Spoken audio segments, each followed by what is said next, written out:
but that's one of them. I think I'm gonna maybe trim a probe or two, and I want to add modern tin fins. We're doing the debrief wombo from Vegas. But I just want you guys to know, let me just go ahead and throw this up front before we get too deep into what actually happened in the specific matchups. I did a decent job. I didn't record every single match, but ones that I didn't are up there. Matchups that had a lot going on, I did write down.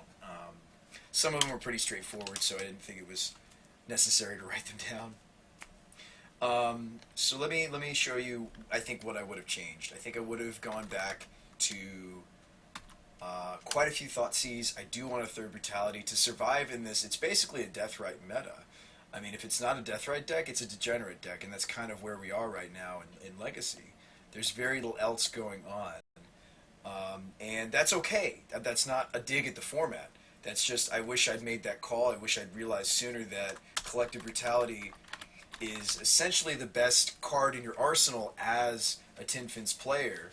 If you don't have the turn one nut hand, you better have a way to remove that Deathrite, or you're just giving up a game. Because in the matchups where you don't have to kill Deathrite, you're probably playing another unfair deck, and we're advantaged because we're faster. If we're not playing, maybe two Thoughtseize, two Therapy is okay. We honestly could get away with even just one Therapy. I think it has so much synergy with Mentor that I think I want a 2-2 split. I should have been on 2-2-3, and the reason being is, and we could like change the amount of probes and dazes. You know, I'd run maybe as many as 2 probe, maybe only 2 days, maybe no days, more hand hate. It just depends on what you want to do. The format I did guess was going to be really fast, and I was right. They were all either fast decks or Delver variants of Deathrite, a lot of the decks I faced. I did patches. I did. That was exciting. Yeah, the Legacy. I did watch that match actually while I was in Vegas. I turned on. While I was tuning my decks in the night before I'd fall asleep. So it's not all my. You know, I can't blame everything on my Grand Aunt. You know, it's up to me. It would have been up to me to say no. I got to go to sleep. I got my tournament, you know, going on, and it would have been up to me to do that. That's not on her. That's on me. And just to clarify for what we were talking about earlier, and I just don't really possess that bone, you know, in my body that, you know, helps you to say no to someone that's trying to tell you a story. Looked solid for a bunch of deck. Oh yeah, I mean, I'm sure a bunch of people tried to pick that list up. You know, a Legacy deck having such a deep run with. I don't even know if he had a single duel in there. He might have had one. I'd have to look at the list again, Patches. It's always nice to see Shocklands doing well in Legacy. So I actually don't want to make, other than those couple changes you just saw me make to the list, I really wouldn't make many at all. I like the 2 Grizz. That's the bare minimum I would run in Fins. 3 maybe is a sweeter spot, but I like the 2 of. Actually, no, I was on 3 Grizzles, wasn't I? Thanks for hitting that button. No, I was on 3 Grizzle brand because I just really, really wanted to go off and always have it. Okay, so let me add that 3rd Grizzle, and I'm trying to remember what else changed. You know what I could do? You really could cut a Therapy or a Thoughtseize. I just think Therapy has so much synergy for Mentor, although as we cut probes, I like Therapy less. I know the whole, you know, training wheel speech that we've had before, talk we've had before, but it's like, the card does lose a little strength as you cut probes. He had 4 watery, 1 underground. He did have an underground C? Okay. Yeah, I mean, I would say that's recommended. You know, Burn's definitely part of the format, you know, Legacy and Modern.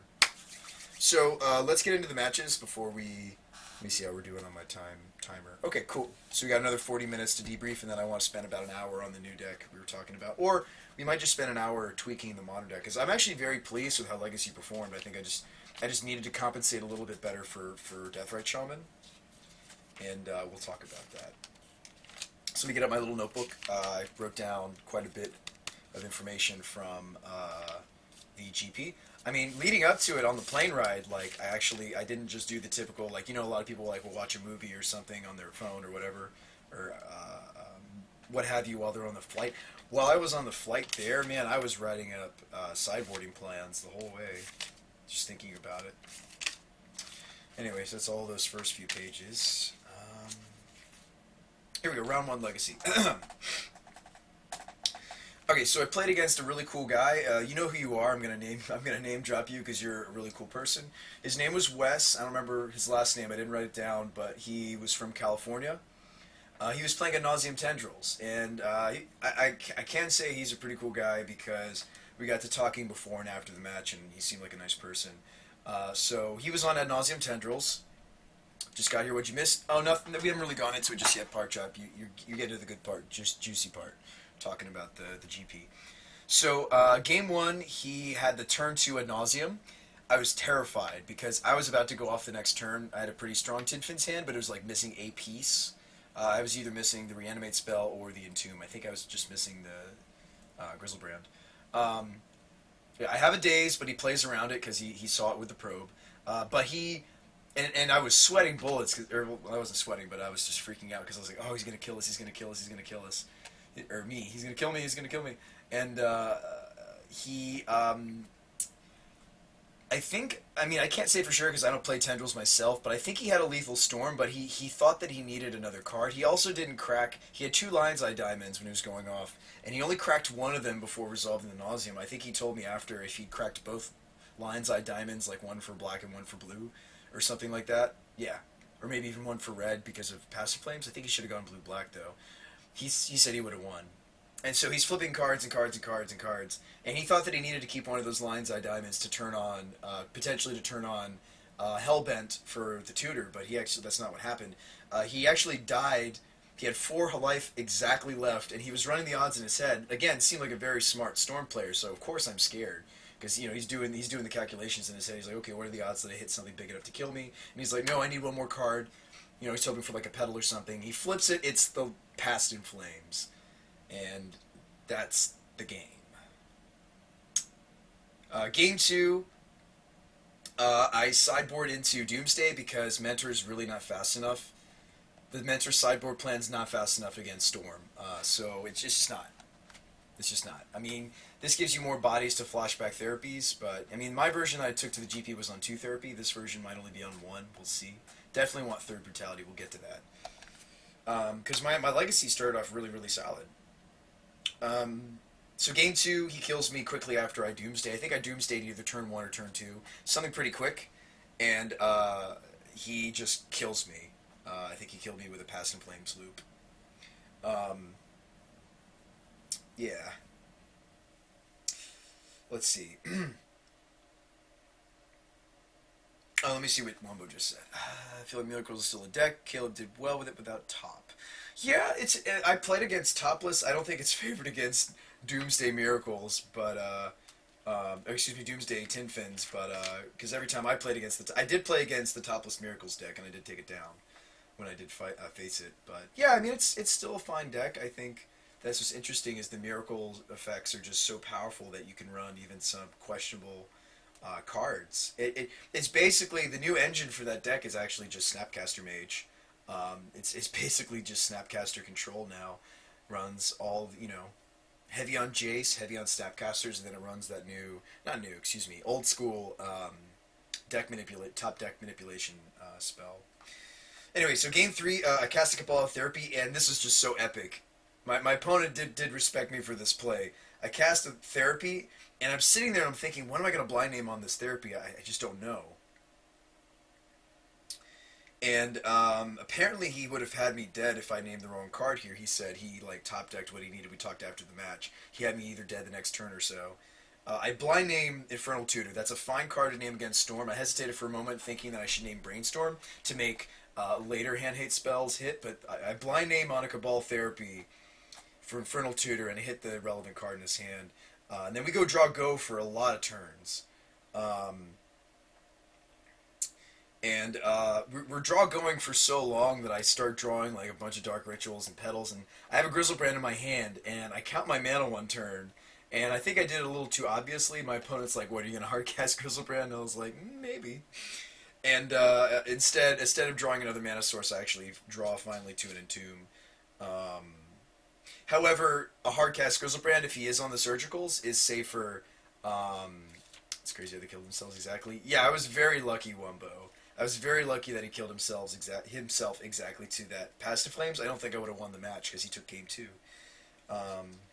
Yeah, he would have won because he killed me game two. So him killing himself game one was very important. So yeah, I end up topping an Entomb, and then he doesn't have the surgical, and I win. So we started off Legacy 1-0. Let's see, round two. Sorry, my voice is still really shot from the GP. So I played against. That's why I waited a couple days after I got home. So I played against Grixis Delver. His name was Edward. He was from Oklahoma City. Cool guy as well. A little different from Wes, but still a great person, from what I could tell. So I lose game one to a quick young pyromancer and a bunch of permission. He actually doesn't have the Deathrite Shaman, and I lost to him. But I did get the information. I was going to die anyway, so I thought C's at the end just to get the information. And I do find out that he is indeed on... he's not like Grixis Control, although Grixis Control still runs Deathrite. So I find out that he's more of like Grixis Delver. I think that I made a mistake.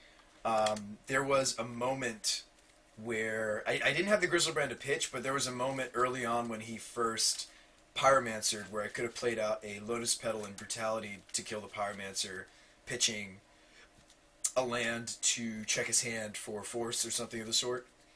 And I didn't do it. I held the Brutality assuming that he had Death Rights.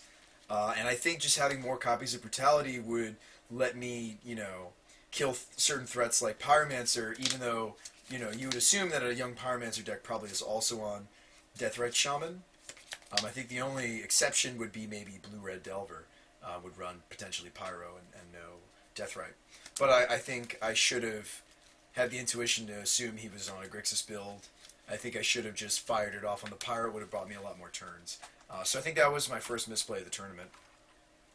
And we'll talk about the other ones. I wrote them down. So I think my first misplay of the tournament was not killing the young Pyromancer early on, and would have bought me a lot of time. He did eventually draw the Deathrite Shaman before I even comboed, however. So it's hard to say if it was a mistake, because I would have had to have played through one Deathrite Shaman, because when I hand-checked him with the Thoughtseize, that's what he had just drawn. He decided not to play it, though, because he had some relevant permission. You've seen a lot of Delver. Yeah.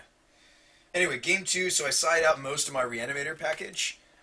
Because I'm on the play, I think I can get away with Doomsday, so I'm on the Doomsday Mentor plan. The problem is I'm up against a Wasteland deck. So when you if you do bring in the Doomsday Shelldock plan with the Emrakul, if you guys don't know that interaction, please feel free to ask. I know a bunch of my viewers are non-legacy players, and I'm always happy to explain those decks. I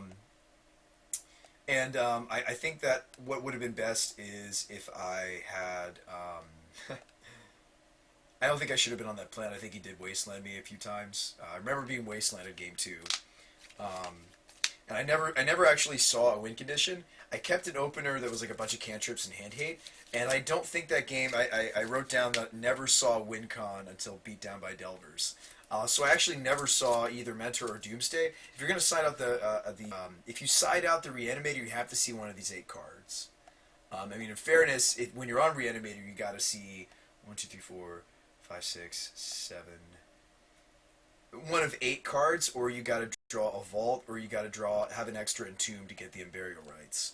So there's a lot of redundancy that I built into the main deck. A lot of Tin Fins players aren't crazy enough to run something like Rights. I certainly am. I think the card's fine. The problem that's always been with Tin Fins is you don't have enough slots to really run as many reanimation spells as you normally see in Reanimator. And you don't also run quite as many looting effects, or obviously as many reanimate targets as Blue-Black Reanimator. So those are 2 disadvantages. The advantages we gain are we have a lot more burst mana. We run, in addition to Lotus Petals, you also run Chrome Moxen. You run a lot of situational but powerful initiation spells, and then of course, like you run, they're going to be on Force and Daze. We're going to run more Hand Hate than they do. Like they wouldn't run nearly as much Brutality and Thoughtseize and Therapy as I do. And you get the Dark Rituals. So you get speed. You're trading speed for some of those things that can make Blue-Black Reanimator consistent. I think the Rights is fine. Yeah. Yeah, the Rights was okay. I actually used the Deep Analysis more than 2 or 3 times. I drew it naturally a few times, which was nice, and I just drew off it. There were a few games where I actually just straight up, I was like, man, I don't have... I have my Reanimate target, but I don't have enough mana to justify going and getting rights. So there were a couple, like, you need 4 mana to flash this back. So there were a couple games where I spent the Entomb just analysis on analysis, and